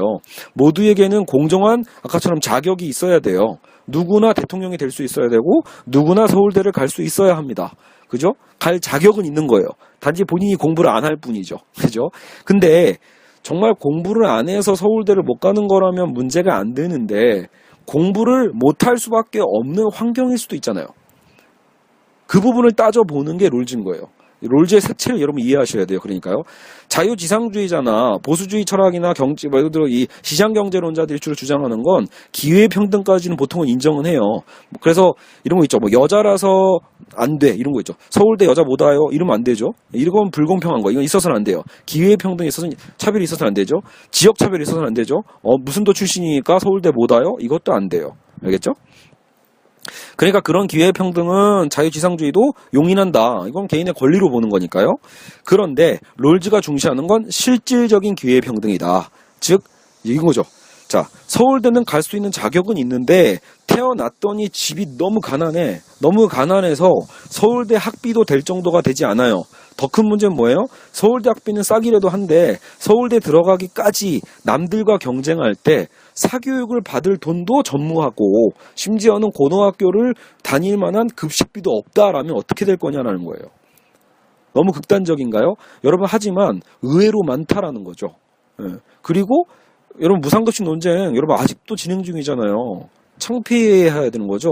밥 먹는 거에 대해서 그렇게까지 여러분 경쟁 시스템을 도입할 필요가 있을까요? 정말 자기 돈 내고 공부하라라는 게 과연 맞는 말일까? 여러분 고민해 보십시오. 교육은 지금 의무교육이잖아요. 제도는 의무교육으로 만들어 가면서 점점 확장하고 있죠. 고등학교 교육까지. 제도는 의무교육으로 만들어내면서 밥은 네 돈 내고 먹으라 하는 게 과연 정당한지에 대해서 여러분 고민해 봐야 합니다. 예. 여러분 교육해가지고 이익을 받는 건 개인만이 아니에요. 국가가 가장 큰 이득을 얻어요. 교육을 함으로써 이득을 얻는 거 여러분 국가다라는 생각도 가져야 합니다. 우리가 공부해서 능력을 키웠을 때 국가도 세금을 많이 거둘 수 있는 거예요. 생산성이 생기는 거니까요. 그 나라가요. 그죠? 그러니까 국가적 투자로 봤을 때 급식비도 낼 돈이 제대로 없는 가정에서 과연 공부를 제대로 할 수 있겠냐라는 거예요. 그죠? 그리고 상대적인 거잖아요. 사교육이 다 없어지면 모르겠는데 사교육을 모두가 하고 있는 세계에서 정작 누구는 부자로 태어나서 엄청나게 잘 가르치는 선생님들 다 모셔놓고 배우는 학생과 지금 저처럼 팟캐스트 같은 거를 들으면서 공부하는 학생도 있을 거 아니에요. 돈이 없어서 팟캐스트라도 들으면서 공부하자 이렇게요. 그죠? 그랬을 때 얼마나 불공평해요. 예. 여러분 사실 제가 이 팟캐스트를 녹음하는 가장 큰 이유가 뭡니까? 어떻게 보면 이것도 일종의 실질적 기회평등에 대한 노력인 거죠. 제가 지금 사실은 이 교재를 굳이 만들고 앞으로도 지금 업데이트 앞으로 할 계획이 그거거든요. 이 논술을 어떻게 하면 독학할 수 있을까? 거의 불가능한 게 논술 독학이에요. 하지만 최대한이라도 가장 효율적인 교재를 만들고 불필요하게 너무 독서 많이 하다가 시험을 못 볼 수도 있잖아요. 그러니까 이 시험을 준비하기 위해서 어떻게 하면 학원을 다니지 않고서도 그래도 알찬 교재를 통해서 대략적인 배경 지식은 다 가질 수 있고 동시에 본인 스스로도 좀 자가 첨삭을 좀 해볼 수 있는 문제를 풀어보고 또 너무 불필요한 문제를 또 많이 풀 필요도 없으니까. 그래서 조만간 제가 그동안 수업 시간에 써왔던 문제와 답안도 공유를 할 생각이거든요. 여하간 어떻게 하면 독학할 수 있을까? 이런 부분에 대한 걸 저도 연구하는 거예요. 불공평하니까. 논술이라는 제도 사실 전 너무 좋다고 보거든요. 이걸 통해서 학생들이 변화되는 걸 제가 많이 봅니다. 그래서 제가 이 직업을 계속 갖고 있는 셈이에요. 여러분 그 보람은 말할 수 없거든요. 제 수업을 들으면서 갑자기 이전까지는 전혀 못 배웠던 걸 배웠다라고 얘기해주고 그리고 심지어는 세상을 보는 방식이 바뀌었다고 얘기해주는 친구가 많을 때 뭔가 문제인식을 갖고 세상을 바라본다고 하는 학생들이 많을 때 그 보람은 어마어마하거든요. 공교육 선생님들이 이런 소리를 얼마나 들어볼까 이 생각이 들 정도로. 그래서 저는 그러니까 이거는 논술이라는 것 자체가 갖고 있는 힘인 거예요. 어떻게 보면 이 안에 무언가 사람을 움직이는 힘도 있다라는 거죠. 생각할 수 있게 만드는 힘. 근데 그거를 지금 공교육에서 못한다라는 역설이 안타까운 거예요. 학교에서 왜 못할까? 그죠? 쉽지 않거든요. 근데 여하간 이 부분들을 흡수하지 못하는 공교육이 너무 안타깝고 그래서 어떻게든 제가 이렇게 팟캐스트를 통해서라도 녹음을 하는 거죠. 자, 여하간 다시 볼게요. 그래서 롤즈는요 실질적 기회평등에 대한 걸 되게 중시한다라고 볼 수 있어요. 그래서 그렇다면 이제 이걸 꿈꾸 결국은 가난한 가정에서 태어났다는 이유만으로 만약에 이런 공부를 똑같이 공평하게 준비할 수 있는 과정에서 이미 불평등이 있었다면 그거는 정의로운 사회가 아니라는 거예요. 그건 진정한 기회평등이 아니라고 보는 거예요. 수정을 해야 되는 거죠. 그래서 무상급식 같은 것도 필요한 거예요. 학생이 학교를 다니는데 어차피 학교의 커리큘럼은 점심밥을 먹고 저녁까지 붙잡아 두는 제도라면 저는 그 생각하거든요. 강제하지 않은 학교 있죠. 저녁도 줘야 돼요. 저녁도 지들이 줘야죠. 야자를 강제를 시켜놓고 네 돈 내고 먹어 라고 하는 건 말이 안 돼요. 그죠? 저는 그런 의미에서 야자를 폐지하고 있는 경기도는 잘 왔다고 봅니다. 진짜 자율로 하던가 정말로 개인의 선택에 맡기는 거라면 자기 돈 내고 저녁 정도는 사 먹을 수 있죠. 근데 강제로 10시까지 붙들고 있는 전국의 수많은 학교들이 있거든요. 비효율적으로. 그래놓고 밥은 네 돈 내고 먹어 하면 말이 안 된다는 거죠. 그래서 급식체계에서 얼마든지 더 많이 지원해주고 학생들을 격려해줄 수 있어야 돼요. 공부 열심히 하는 학생들한테는 그만큼 나라도 지원을 해주는 거죠. 알겠죠? 자, 그러면 제가 지금 하나의 서울대만 예시로 들었던 것 뿐이지만 서울대뿐만이 아닌 거예요. 어떤 직업군에 있어서도 의사가 되는 거, 그죠? 변호사가 되는 거, 정치인이 되는 거. 돈 없으면 정치 못한다가 사실 한국의 정설이잖아요. 이거 자체가 깨져야만 한다라는 거죠. 말이 안 돼요. 돈 없으면 정치 못한다면 결국 이거는 근권 정치잖아요. 민주주의가 아니라. 그렇죠? 그러니까 롤즈는 상식적인 걸 묻고 있는 셈이에요. 어떻게 보면요. 야, 진짜 민주주의가 맞다라면, 진짜 자유주의가 맞다라면 우리는 그 자유를 누릴 권리가 있어야 되는데 왜 그 자유를 누릴 권리가 애초에 박탈당한 사람들이 자꾸 나오냐라는 거예요. 왜 그 권리를 제대로 쓸 수 없는 사람이 자꾸 나오는데 그걸 왜 자꾸 눈을 감냐라는 거죠. 그저 저 사람의 노력을 안 해서야라는 탓으로 돌리는 거기에는 너무나 무책임하다고 보는 거예요. 알겠죠? 자, 그리고 2-2번이 뭐냐면 두 번째 2-2 원칙이 뭐냐면 그래서 여기서 이제 차등의 원칙이 나오는 거예요. 그 사회가 결국은 불평등한 사회를 여러분 경제적인 거죠. 정치적으로는 평등을 어떻게든 실현할 수는 있을 수도 있어요. 제도적으로. 하지만 사회경제적 불평등은 여러분 솔직히 있을 수밖에 없죠. 여러분 지금 사회에서 불평등을 아예 없애는 건 거의 불가능해요. 그죠? 그리고 그 부작용도 많이 봐왔잖아요. 공산주의의 부작용이 뭐예요? 극단적인 평등주의의 문제는 말 그대로 그 개개인들의 자유의 권리뿐만이 아니라 능력을 침해하는 문제가 생기잖아요. 도덕적 해이를 불러일으키고요. 그건 여러분이 다 알고 있을 거예요. 이미 그건 우리가 어릴 때부터 세뇌당하듯이 배운 거잖아요. 공산주의 나쁜 점이 뭐냐 이런 식으로요. 공산주의는 나쁜 것만 있는 게 아니에요, 여러분. 충분히 좋은 것도 많습니다. 하지만 그것을 현실화시키는 게 뭐 과연 가능한가에 대한 논쟁이죠. 민주주의가 어떻게 보면 나쁜 게 많지만 민주주의는 우리가 만들 수 있는 제도 중에 최선일 수도 있어요. 그렇기 때문에 우리가 민주주의를 수행하는 거죠. 근데 그 민주주의 안에서 어떻게 하면 정의를 실현해 가면서 갈 수 있을까? 이걸 우리가 지금 고민하고 있는 거죠. 자, 그렇다면 롤즈가 추구하는 차등의 원칙은 뭐냐면 그러면 그 사회 경제적인 불평등이 있을 수밖에 없는데 하지만 그 불평등이 용인되려면 불평등이 있기는 있대 그 불평등이 사회적 정의에 있어서 용인되려면 어떤 사회만 어떤 불평등만 가능하다? 그 사회의 최소 수혜자 즉 노숙자가 될 수 있겠죠. 그 사회의 가장 가난한 사람의 상황이 그 사회에서 그 누구보다도 가장 빨리 발전할 수 있는 그 제도적 보장이 되어 있는가를 따져봐야 된다라는 거예요. 그러니까 즉 최소 수혜자에게 가장 많은 혜택이 돌아갈 수 있는 그 사회 원칙이 정해져 있는가. 그게 돼 있다라면 지금의 불평등은 용인 가능하다라고 보는 거예요. 되게 어려운 표현 같죠? 그러니까 쉽게 얘기해서 여러분 사회적 전망, 미래적 전망이라고 보시면 돼요. 지금 당장 가장 가난한 사람을 이건희보다 돈을 많이 주자 이런 얘기가 아니라 가난한 사람일수록 여러분 발전 가능성이 오히려 더 많거든요. 역으로요. 왜냐면 너무 낮은 자리에 있으니까. 그러니까 사회적으로 사회적 불평등을 미래적으로는 정말 줄어들게 만드는 거죠. 사회 불평등을 줄어들게 만들 정도로 최소 수혜자의 상황에 대해 미래적 전망을 좋게 만들어줘야 돼요. 전망 있게 만들어줘야 됩니다. 부자가 발전하는 속도보다 부자의 돈이 응축되는 속도보다 가난한 사람들의 현재적 상황이 더 발전하는 속도가 빨라야만 한다라고 보시면 돼요. 그러면 언젠가는 이 불평등도 최소화되는 그런 사회가 올 거 아니에요. 그러니까 제도를 그렇게 형성해 놓자라는 거예요. 가난한 사람이 점점 더 가난해지는 게 아니라 빈부격차가 점점 더 심해지는 게 아니라 빈부격차가 더 줄어들 수밖에 없는 사회적 불평등. 그러니까 사회적 불평등은 불평등이지만 사회적 최소수혜자가 다른 사회적 제도에 있어서 나오는 그런 설령 평등적 사회의 사회적 계층보다도 더 높을 때 용인된다라는 거죠. 여러분 모두의 극단적 평등인데 북한처럼 모두 가난한 것보다는요. 그래서 우리나라가 차라리 더 좋은 거예요. 롤즈의 정의에 의해서도 북한보다는 한국 사회가 더 정의로운 게 맞아요. 하지만 우리나라 사회도 문제는 뭐다? 사회 불평등이 점점 커지고 있잖아요. 그거는 용인될 수 없다라는 거예요. 사회적 최소 수혜자의 상황을 갖고 와 봐라. 그게 롤즈의 원칙이에요. 아까 그럼 GDP로 들어가 볼까요? 공리주의에 있어서도 공리주의는 아까 오히려 GDP만 따질 가능성이 있다라고 했잖아요. 그러니까 GDP만 따져서는 안 된다는 거죠. GDP를 따지는 것보다 롤즈가 더 중시하는 건 그래 GDP가 늘어나는 거 좋지 사회 발전하고 근데 문제는 뭐다? 야 지금 그것도 갖고 와봐라고 얘기하는 거예요. 야 GDP만 갖고 오지 말고 GDP뿐만이 아니라 뭐죠? 우리로 경제학으로 보면 진위계수 같은 거죠. 야 진위계수나 로렌츠 곡선 이거 갖고 와봐 이거라는 거죠. 왜냐면 그래야 사회적인 최소 수혜자의 상황을 알 수 있잖아요.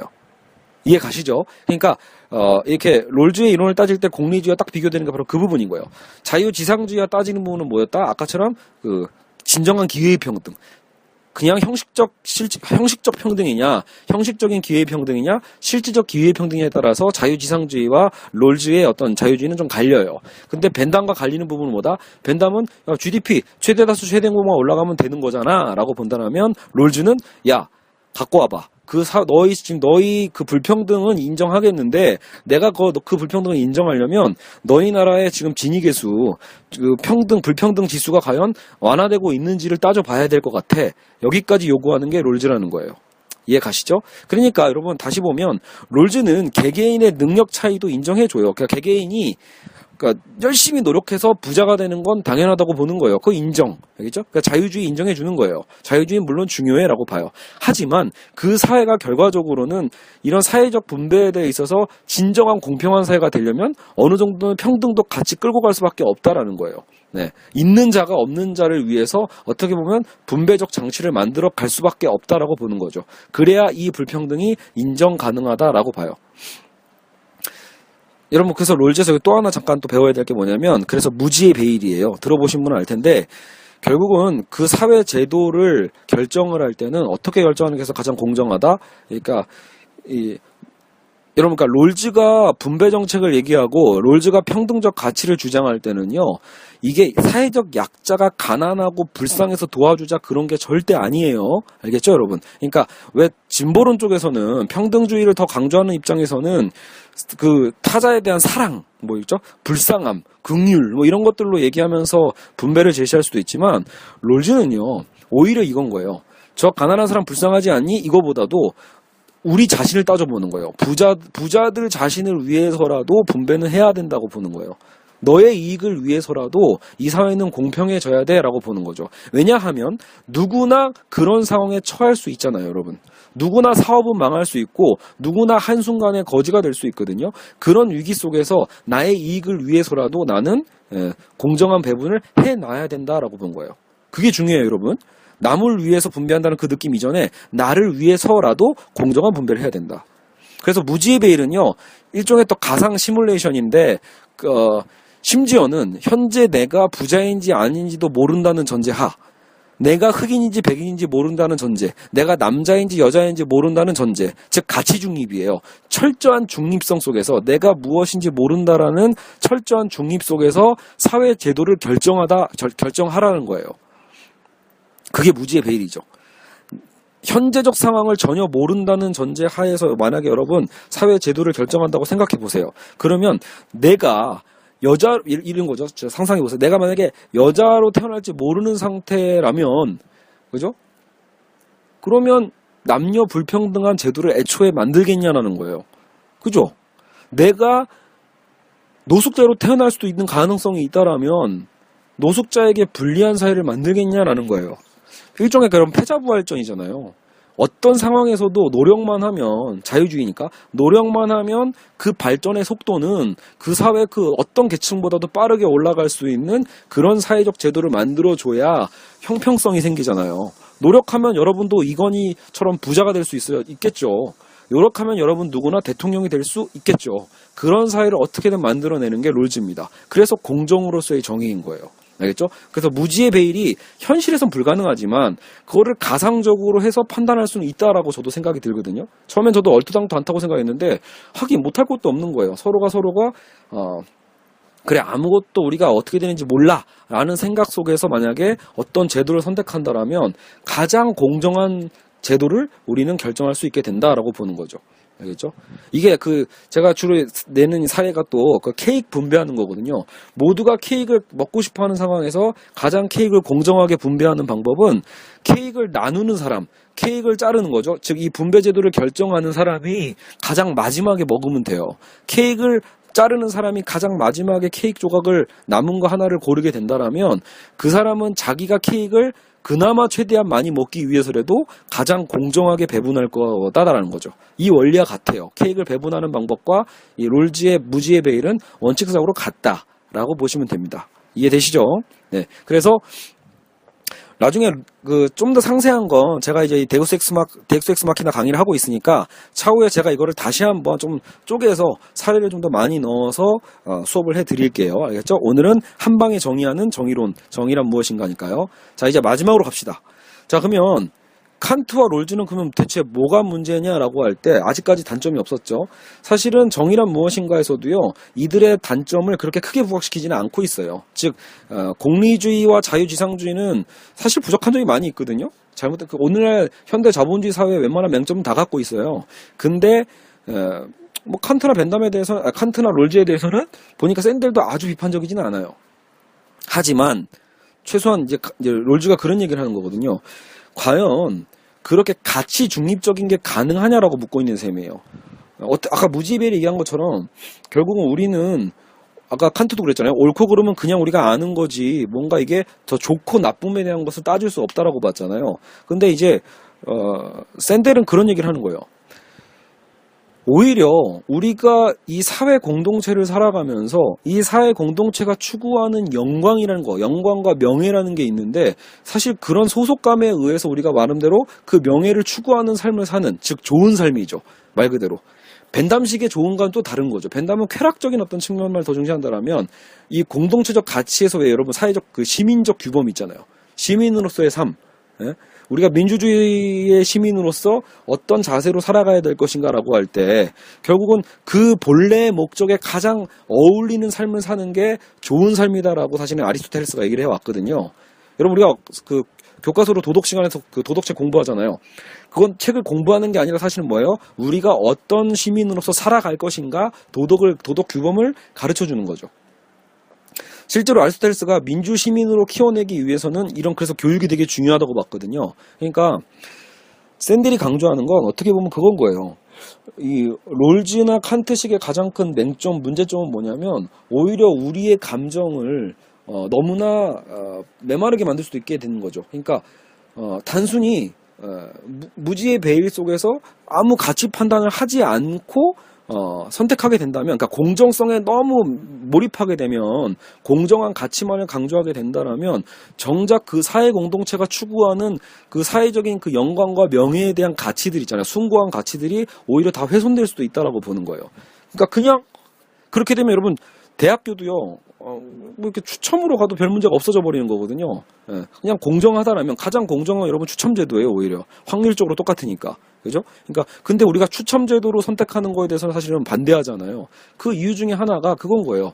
공부를 더 열심히 한 사람이 그만한 대가를 받아야 되지 않나? 약간 비례 평등인데 더 열심히 한 사람이 그만한 가치를 인정받아야 되지 않을까라는 거에 대한 부분도 있고. 근데 그건 물론 역시 자유주의로 해석이 되는 부분이기도 해요. 그래서 그 샌델이 드는 예가 바로 그 대학 입학 전형에 대한 얘기를 좀 들잖아요. 이런 거 있죠. 여러분 사배자 전형 있죠. 혹은 뭐 지역균형 선발 같은 거 있죠. 말 그대로 사회적 약자를 위해서 나름대로 이제 그 차별을 시정하기 위해서 무언가 만들어내는 제도들이 있단 말이에요. 입학 제도들이 있죠. 거기서 이제 샌델이 어떤 예시를 드냐면요. 잘 보세요. 만약에 자유지상주의자라면 사배자 전형 있죠. 사회 배려 그 전형을 찬성할까 반대할까? 일단 반대하겠죠. 개개인의 노력이라고 있잖아요. 자유지상주의는요. 그러니까 그 노력에 대한 정당한 대가가 아니기 때문에 이건 안 돼라고 볼 거라는 거예요. 그죠? 그러니까 오히려 공정하게 하는 건 아까처럼 형식적 평등만 있으면 된다라고 보는 거죠. 자, 그러면 공리주의도 마찬가지예요. 야, 이거 사배자 전형에 의해서 오히려 다수의 학생들이 만약에 피해를 보는 거라면, 다수의 다른 수험생들이 피해를 보는 거라면, 이건 해서는 안 돼라는 의견도 나올 수 있게 되거든요. 물론 반대 의견도 가능은 해져요. 여하튼 공리주의에 의해서는 역시 사배자 전형을 반대할 수 있는 논거는 나올 수 있어요. 그죠? 자, 근데, 아까처럼, 롤즈의 개념에서 본다라면, 일단 사배자 전형은, 타당해요. 오히려. 롤즈는 찬성을 합니다. 그 이유가 뭐냐면, 실질적 기회평등이라고 있잖아요. 사회 배려자 전형 자체가 있는 이유가 뭐다? 이미 공정한 기회를 얻어오지 못했던 학생들만을 대상으로 그동안 받아왔던 차별을 수정해 주겠다, 보완해 주겠다라는 개념으로, 보상해 주겠다라는 개념으로 인센티브를 주는 거거든요. 그러니까 사배자 전형이라고 해서 정말 아무나 다 뽑는 건 아니잖아요. 단지 똑같이 다르게 경쟁하는 사람들 보다는 좀 더 유리한 조건을 주는 게 사배자 전형이죠. 그러니까 그동안 너가 기회평등에서 겪어왔던 불이익을 우리 학교가 수정해 줄게 라고 해서 이 불평등을 바로잡는 개념에서, 공정성의 개념에서 사배자 전형이 존재하고 있는 거예요. 그렇죠? 그래서 롤즈는 그런 제도에 대해서 찬성을 합니다. 근데 이제 여기서 그러면 샌델의 주장은 뭐냐라고 할 때 이런 거예요. 자, 그러면 여기서 이제 이 전형 자체가 역차별이다라고 해서 이제 소송을 거는 케이스들이 종종 나온단 말이에요. 우리나라도 사실 그런 논쟁도 있죠. 예를 들어 뭐 세월호 전형도 있었지, 특별 전형 같은 거 있잖아요. 세월호 학생 특별 전형. 이런 것들에 대해서도 우리는 이게 불공평하다라고 보면서 이제 불만이 있단 말이에요. 그런 면에 있어서 여기서 이제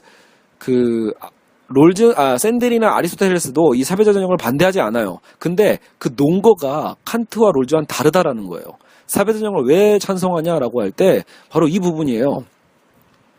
자, 여러분 이거 실제 미국 대학의 사례이긴 한데 대학에 여러분, 대학이라는 대학 공동체가 추구하는 본래 목적이라는 게 있잖아요. 그러니까 이게 되게 이게 뭐랄까, 여러분, 설립자의 사명이랄까, 그죠? 어떤 설립 의지, 뭐 이런 것들이 여러분 실제로 존재하죠. 학교마다 보면 여러분 실제로 학교에 왜 존재 목적이 써 있잖아요. 그죠? 대부분 안 읽지만, 대부분 안 읽고 그냥 다니지만, 여러분 잘 생각해 보시면, 어차피 특히 대학이라는 건 자기가 원해서 선택해서 지원하는 거죠. 즉, 자유가 있어요. 그러니까 자유주의 입장에서도 대학은 자신이 공부할 권리에 대해서 선택해서 공부해가지고 시험을 치는 건데, 그 학교의 설립 목표에 대부분 뭐가 있냐면요. 사회적, 앞으로 이게, 사회에 나가는 인재들을 키우는 곳이 대학이잖아요. 이 대학이 추구하는 목적 중에는 성적이 우수한 학생을 뽑는 것도 있지만, 키우는 것도 있지만, 성적만이 아니라 이 사회의 인재로서 키워나가는 거죠. 복합적 인재로서, 우수한 사회 시민으로서, 민주주의의 시민으로서 키워나가는 교육 과정의 목적이 있다라는 거예요. 그리고 다양한 사회잖아요. 이 사회가 워낙 다양하기 때문에 다양성 인재를 키우겠다. 이런 목적이 대부분 다 들어가 있거든요. 자, 이 얘기를 왜 하나 잘 생각해 보세요. 그 대학이 추구하는 대학의 설립의 본래 목적에 적합한 제도라는 거예요. 사회자 전형은요. 만약에 여러분 이런 여러 가지 다양한 특별 제도가 전형이 없으면요. 그죠? 다양한 전형이 없으면 단순히 시험만 쳐서 들어오는 학생들, 우수 학생을 뽑게 되면요. 그것은 오히려 일종의 인큐베이터처럼 되는 거예요. 그냥 성적만 좋은 학생을 키워내는 대학이 되잖아요. 여러분 그러면 과연 이 인재들이 그 사회에 나가서 과연 다양한 경험을 쌓아서 나갈 수 있을까요? 다양한 사람들을 만나게 될 텐데 세상에서는 그런 다양한 케이스를 다룰 수 있는 능력이 될까요? 안 될 거라는 거예요. 실제로 제가 제일 두려워하는 게 여러분 자사고예요. 요즘 자사고가 너무 많아져서 자사고, 외고, 과학고, 특별고등학교 너무 많다 보니까 일반 고등학교 학생들이 의외로 역차별을 받는단 말이에요. 그러면서 어릴 때부터 이렇게 선긋기가 되는 거죠. 어릴 때부터 끼리끼리 이렇게 자라게 되면요. 결국은 얘네들이 나중에 대학 졸업하고 나서가 문제가 돼요. 자기들만의 특권 의식으로 뭉쳐가지고 정작 사회적인 다양성을 전혀 인정하지 못하는 불구적인 인재들이 나오는 거거든요. 인재가 아니게 되는 거죠. 그러니까 여러분 공동체주의인 거예요. 어떻게 보면 이 아리스토텔레스가 얘기하는 목적론적 윤리가 바로 이거예요. 대학의 본래 목적이 무엇인가를 따지는 거고, 그러면 그 사회 공동체가 요구하는 그런 공동체의 영광과 명예를 실현할 수 있는 인재를 뽑겠다라는 거예요. 그런 인재 설립 목적의 성적만이 아니기 때문에 애초에 이것을 이의를 제기하는 것 자체가 인정되지 않는다라고 볼 수 있어요. 사배자 전형을 통해서 여러분 거꾸로 이들이 불쌍해서 뽑아주는 게 아닌 거예요. 역으로 이들이 자라왔던 환경이 다른 만큼 그들이 그 환경 구성원이 되는 것만으로도 또 다른 학생들도 다양성을 키워나가는데 도움이 된다라고 볼 수 있습니다. 자, 설명이 너무 힘들었죠? 너무 길었는데, 여기 여러분 이런 사례도 나와요. 플루트 사례가 나오는데, 여러분 플룻이라는 악기가 있잖아요. 플룻이라는 악기의 본래 목적이 무엇인가를 따져서 분배하는 것이 가장 정의로운 분배다라는 예시를 제시하고 있어요. 다시 얘기하면 플루트가 여러분 실제로 만약에 경매에 나왔다 칩시다. 엄청 고급 악기가 경매 시장에 나온다라는 건 기본적으로 이미 자유지상주의와 공리주의의 콜라보일 수 있어요. 그냥 돈 많은 사람에게 돌아가는 거, 가장 그 플룻에 많은 가치를 투여하는 사람에게 돌아가는 게 정당하다라고 보는 거거든요. 그래서 그게 경매 시장이죠. 하지만 이 경매 자본주의 시장에서는 이것이 가장 공정한 분배라고 보는 거예요. 왜냐하면 이 물건에 가장 많은 가치를 투여하는 사람이 가장 많은 돈을 베팅할 거니까. 여러분 이렇게 배운 사람도 많죠? 경제학과 출신들 중에. 그러나 문제는 뭐예요? 여러분 베팅할 돈이 원래부터 없는 사람이 있잖아요. 베팅할 돈이 원래부터 많은 사람도 있고요. 그러니까 음악에는 전혀 문외한인데 그냥 나중에 투기적 가치에 의해서 저 스트라디바리우스가 좋은 거래 사놔야지. 야 저 예술작품은 나만 보고 살래. 이렇게 하면서 솔직히 그림도 잘 볼 줄 모르는데 돈이 그냥 많다는 이유만으로 사들일 수 있잖아요. 여러분 이런 경우 얼마든지 있거든요. 그러니까 여러분 이게 자본의 상대적 가치를 제대로 판별을 해내지 못하는 이상 단순히 경매 방식이 가장 공정하다고 보는 것이야말로 굉장히 천박한 자본주의 방식이에요. 특히 아까 전에 이 악기가 극단적이죠. 플룻을 전혀 연주할 줄 모르는 갑부가 이 플룻을 되게 비싼 돈을 주고 경매를 받으면 그건 사회적 정의를 실현한 건가? 그렇지 않죠. 그죠? 불공정하잖아요. 자, 그러면 롤즈식으로 공정하게 배분하자라고 할 때, 근데 이건 되게 애매해져요. 공정한 배분이라고 했을 때, 그러면 악기를 공정하게 배분하는 방법은 대체 뭘까? 그죠? 애매하거든요. 그러다 보면 심지어는 그냥 추첨하는 게 낫지 않을까? 이런 게 될 수도 있어요. 왜냐면 실제로 어떤 가치를 부여하지는 않으니까. 그런데 악기의 본래 목적론을 따져보자라는 거예요. 악기의 본래 목적을 따진다는 건 연주를 가장 아름답게 하는 것이고, 연주를 가장 아름답게 하는 것은 가장 실력 있는 연주자에게 돌아가면 되는 거겠죠. 자, 이렇게 추적이 되는 거예요. 플룻이 누구에게 돌아가는 게 가장 정의로운 사회인가라고 보면 가장 이 플룻을 연주를 잘하는 사람에게 돌아가는 게 의미가 있다라고 보는 거죠. 이건 나중에 보면 공리주의에도 부합하게 돼요. 역으로요. 그러니까 자본주의적 공리주의를 벗어나게 되면 정말로 다수의 사람들의 귀를 행복하게 해줄 수 있는 건 실제로 플룻이 가장 잘 연주하는 좋은 연주자에게 돌아가는 거겠죠. 알겠죠? 그럼으로써 이 목적론적 윤리를 실현할 수 있게 되는 거예요. 이 사례처럼 결국은 샌델이 추구하는 아리스토텔레스의 목적론적 윤리 혹은 공동체주의는 결국은 그것의 본래 목적을 따지는 것에 있다라는 겁니다.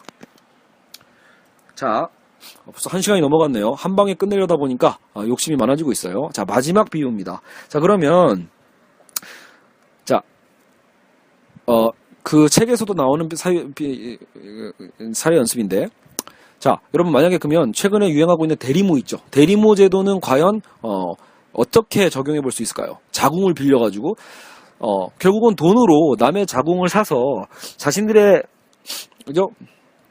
물론 자신들의 어쨌든 이 정자가 난자라고 하더라도요, 남의 자궁을 빌려서 결국은 자식을 낳는 대리모 제도는 과연 합당한가라고 볼 때, 자, 일단 자유지상주의 들어가 볼까요? 자유지상주의라면 타당하죠. 왜냐하면 다 큰 성인들이 강압이 아니라 자율적 계약에 의해서 시행한 거라면 대리모 제도는 아무 문제가 안 된다라고 판단을 합니다. 오히려 그 계약은 실행되어야만 하는 거죠. 서로 돈을 주고 받았으니까요. 거래적 개념에서요. 실행되어야 되는 거래예요. 그리고 공리주의는 따져봐야 돼요. 이 대리모 제도가 시행됨으로써 이 사회 전체 행복량이 증가되는가 줄어드는가 라고 보는 거죠. 근데 만약에 찬성할 가능성이 공리주의는 더 크기도 합니다. 예를 들어 애가 필요한 부분은 애를 가질 수 있게 되니까 행복하고, 자궁을 빌려주는 사람은 왜 빌려주겠어요? 자신이 가난한데 이 자신의 자궁을 빌려줌으로써 어마어마한 돈을 벌 수 있거든요. 대부분 특히 제3국 여성들이 하기 때문에 심지어는 막 10년치 급여가 거의 이 10개월 1년 만에 받게 된다라고 하더라고요. 그러니까 서로가 윈윈 아니냐. 그러니까 자본주의 시스템과도 또 어우러지는 거예요. 모두가 행복하다라면, 이 거래를 통해서 모두의 행복이 증진된다라면 해도 된다가 되니까 역시 공리주의도 이 대리모 제도를 찬성할 가능성이 큽니다. 자, 그러면 칸트라면 뭐라고 하겠어요? 칸트라고 하면 일단 반대하겠죠. 칸트는 이게 생명이니까.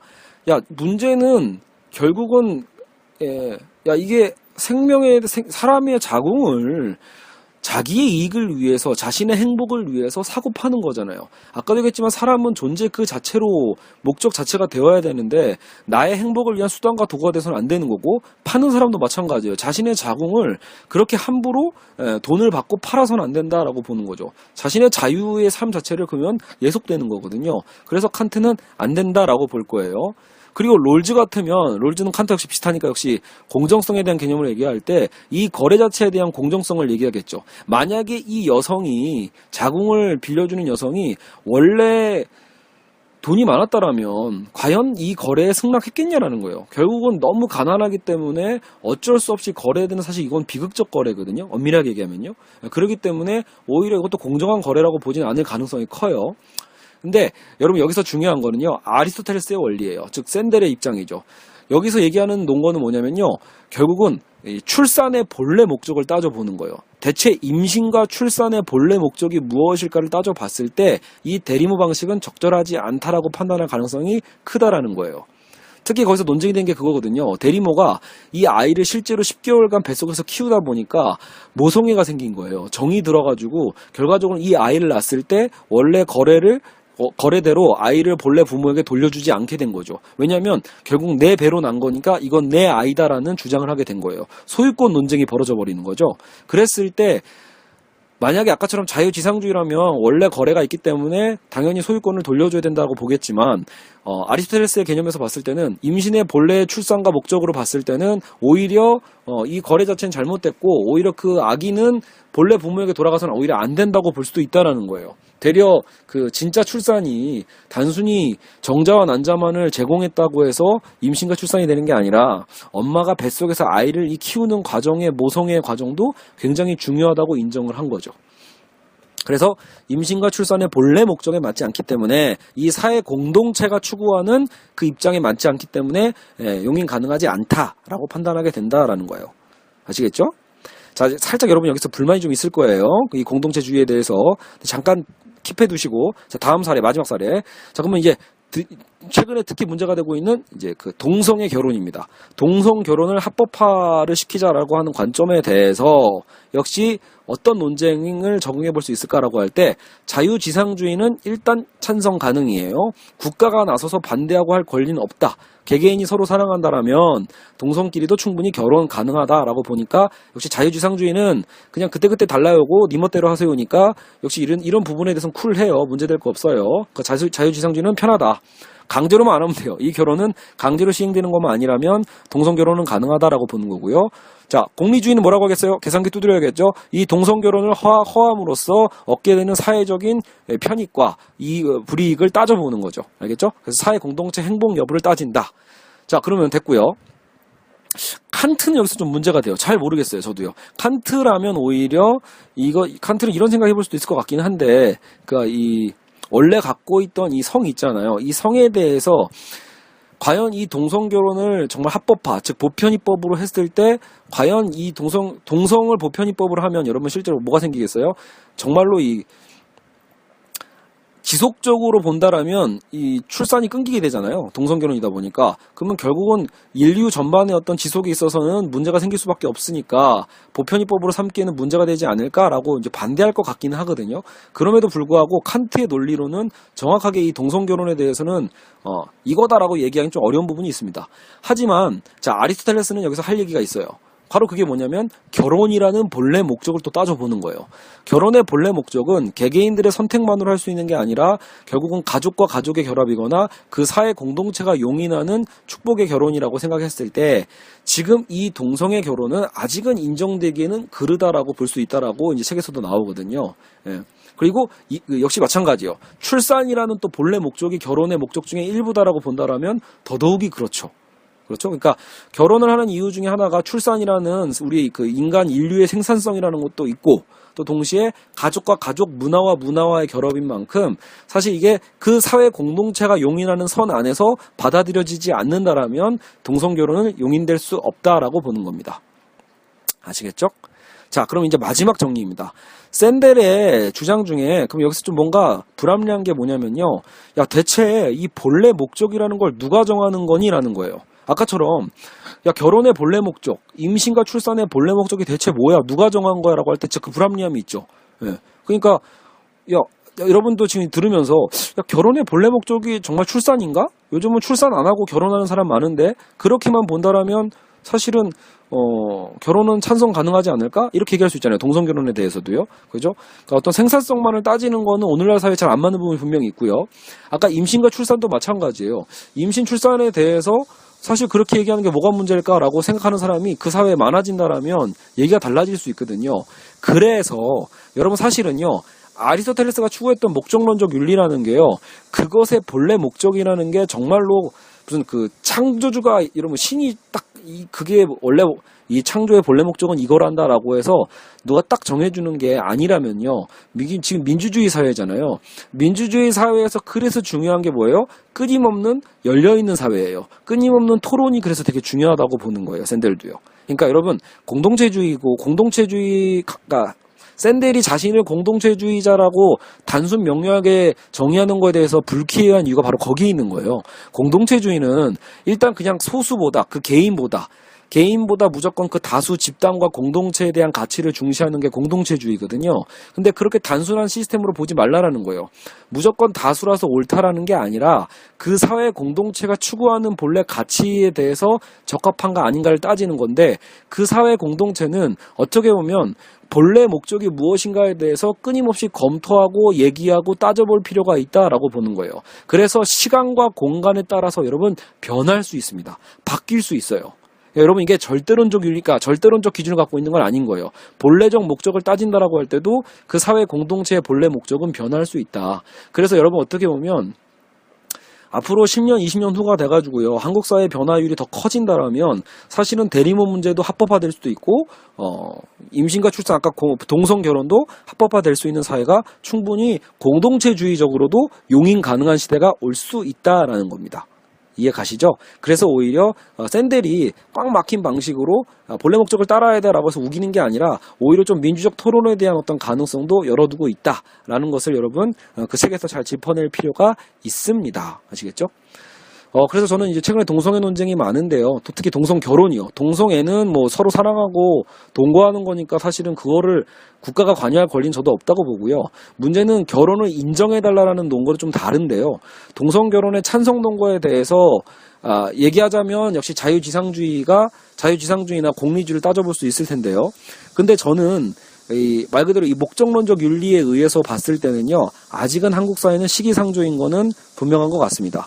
즉 다시 얘기하면 저는 오히려 이게 국민투표도 필요하다고 보거든요. 이건 동성결혼 문제는요. 그 정치 엘리트가 판단할 문제만으로 보기 힘들 것 같고 국민 다수의 생각을 물어볼 필요는 있을 것 같아요. 그러니까 뭐 동성결혼에 대한 찬성 여론이 분명히 높아진 건 사실인데 이제 시대가 변하니까요.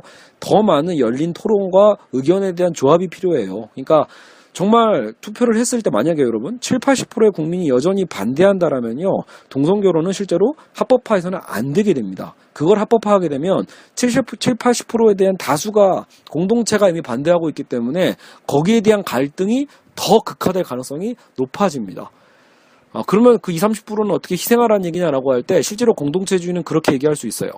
그래서 오히려 필요한 건 뭐다? 더 설득해 나갈 필요가 있다라고 보는 거죠. 이 사회의 인식이 변할 가치. 여러분 만약에 그런 거 있잖아요. 미국에서 합법화했으니까 우리나라도 동성결혼을 합법화해야 돼라고 하는 건 여러분 좋은 논거라고 볼 수는 없는 거예요. 그 미국 사회 공동체가 추구하고 있는 이상향과 한국 사회 공동체가 추구하고 있는 정서가 분명히 다르거든요. 그러니까 한국 사회의 이 변화의 흐름도 읽어낼 필요가 있다라고 보는 거예요. 그런 면에서 롤즈의 주장에 합리성이 있는 거죠. 아시겠죠? 자, 여하튼 제 개인 견해가 궁금한 게 아니시라면 어쨌든 오늘은 샌델의 정의란 무엇인가를 한번 쓱 검토하는 거에 있으니까요. 오늘은 여기까지만 얘기하겠습니다. 다음에 기회가 될 때 좀 더 세분화 시켜보겠지만 또 어차피 또 정의란 무엇인가를 또 세분화해서 제가 강의한 게 있기 때문에요. 참 그러고 보니까 정작 샌델의 생각, 아리스토텔레스의 목적론적 윤리는 근데 제가 따로 강의를 안 했더라고요. 그런 면에서 오늘 수업은 의미가 있다고 볼 수 있습니다. 자, 1시간 16분 걸렸어요. 긴 시간 동안 오늘 간만에 저도 수업 길게 했는데 들어주셔서 감사하고요. 저는 배고프니까 이제 점심 먹어야겠네요. 네, 여러분 고생하셨습니다. 궁금한 거 있으시면 게시판에 물어보시고요. 틀린 거 있으면 지적해 주세요. 저 틀린 거 투성이니까요. 자, 고생했어요.